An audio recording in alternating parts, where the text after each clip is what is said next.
കൊല്ലും. അയ്യോ, സത്യമായിട്ടും എന്നെ അന്വേഷിച്ചുള്ള വരവ് തന്നെയാ. വരവ് കണ്ടാ അറിയാം. ഇത് പേടിച്ചെല്ലാം പറഞ്ഞിട്ടുണ്ടാവും. ഈശ്വര, ഞാൻ ഇനി എവിടെ പോയി വിളിക്കും? എന്റെ നെഞ്ച് തളർന്ന് വിളിക്കുന്നു. വാ. പോടാ. അയ്യോ, ഇവിടെ പറ്റുമോ? ഇവിടെ പറ്റില്ല. അയ്യോ, എവിടെയെങ്കിലും പോയി വിളിക്കണം.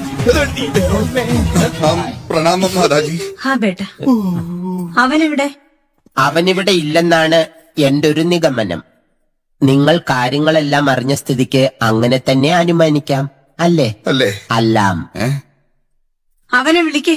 ആ ഡാ, ദേ അമ്മ വിളിക്കണോ? നീ ഒളിച്ചിരിക്കാണോടാ? എടാ, നിന്നെ കാണാൻ എല്ലാരും ഉണ്ടടാ, ഇറങ്ങി വായോ. എവിടെയാണാവോ? വരൂ. വാ. ഒന്നുമില്ല.